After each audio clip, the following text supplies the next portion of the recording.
We zijn hier bij filmpje nummer 2. Ik heb net de kaarten 1 tot en met 10 andersom uitgebreid verteld.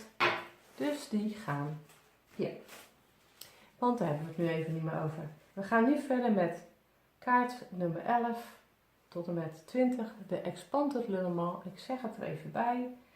En dat is namelijk zo. Die heb ik zelf, daar werk ik zelf het liefste mee. En daarom wil ik ook jou ook niet de andere kaarten onthouden. Misschien heb je ze niet, doe er dan niks mee.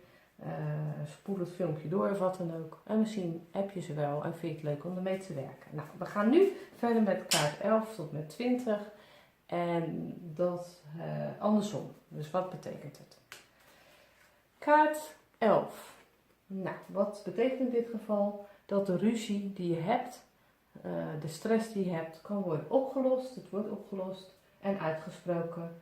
Meningsverschillen worden uitgepraat, dus dat is hartstikke mooi. En die situatie die kan dus worden opgelost. Nou, dat is op zich mooi. Als die andersom ligt, daar heb ik het over. 12, ja. Nou, bij de Expanded zijn het 2 12'en. En we gaan eerst gewoon naar de vogels. Nou, dat kan betekenen als die andersom ligt, dat er roddels zijn in je werk of wat dan ook, wat je vraagstelling is. Wanorde, je wordt niet begrepen op de een of andere manier. Dus het is zaak om dat te gaan oplossen. Ligt de 12, zeg maar, van de Expanded Le Normand, zeg maar de uilen, ligt die andersom, dan is het eigenlijk ook dat er een miscommunicatie is. De diepe gesprekken die je normaal gesproken hebt, als die zo ligt, die zijn er op het moment niet. Het zijn hele oppervlakkige gesprekken wat je liever niet hebt. Maar goed, of er kunnen geen diepe gesprekken plaatsvinden op de een of andere manier, of die zijn niet plaatsgevonden, of je partner die houdt niet van diepe gesprekken. Het ligt eigenlijk precies aan je vraagstelling natuurlijk. Dat zou het kunnen betekenen. Nummertje 13, het kindje. Ja, als het kindje andersom ligt, dan kan het betekenen naïviteit, dat het stroef gaat. Er is ook weer stagnatie, net zoals de boom. Als die andersom ligt, in groei. Kopzorgen over een kindje of je eigen kind, dat kan ook. Kinderziektes moeten doorlopen worden in het werk. Hè? Als je bijvoorbeeld net een nieuw werk hebt of een nieuw bedrijf waar zeg maar nog de kinderziektes in zitten. Ja, computer, wat dan ook, of de bedrijfsstructuur of administratie. Nou, dat ligt maar net weer aan de vraag. Dan moet er nog even goed naar gekeken worden. Nou. Nummertje 14, dat is het vosje. Nou, als die andersom ligt. Nou, je weet, het vosje kan dus te maken met jaloeziteit of wat dan ook, of werk. Maar als die andersom ligt, dan betekent het vaak gewoon slim. Slimmigheid, iemand die slim is, iemand die goede studiebol is. Het kan ook betekenen wijsheid. Het kan ook betekenen de sociale roedel. Of de sociale, dat je een kring vormt met elkaar, dat je een mooie sociale kring komt of een mooie vriendengroep om je heen. Daar kan hij dus absoluut voor staan als hij andersom ligt. Nou, dan hebben we de beer. Als hij andersom ligt, kan het zijn dat je in de steek wordt gelaten door vrienden. Deze is ook een moederkaart, dus het kan betekenen jouw moeder is bazig, probeer van haar los te komen. Of jaloeziteit, daar kan die ook voor staan als die andersom ligt. Voor jaloeziteit.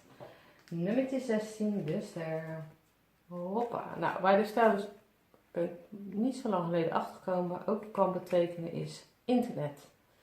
Daar kan die ook voor staan. Nou, ligt hij zo, dan kan het zijn dat je dus eigenlijk qua internet ook geen contacten meer hebt op het moment. Daar kan die voor staan. Het kan ook betekenen dat is tegenslagen, onbegrip, leiden tot een persoonlijke terugval. Vraag raad aan mensen die jou verder kunnen helpen en die er verstand van hebben. Dus dat is dus de boodschap.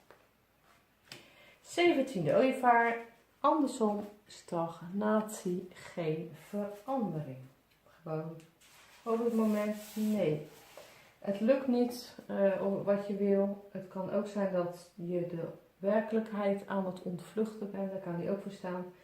Of een nieuw begin dat op niets uit kan lopen, als werk of wat dan ook.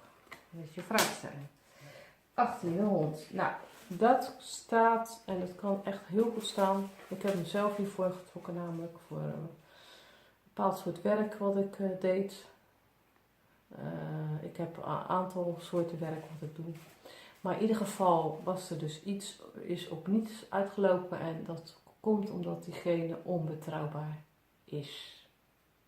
En dat trok ik ook zo. En dan is het altijd voor mij interpretatie van, wat betekent het precies?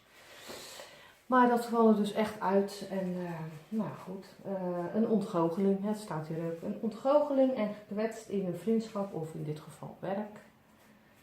Een leiding zeg maar, of een baas. Dit voelt aan als verraad. Ja, dat kan ook.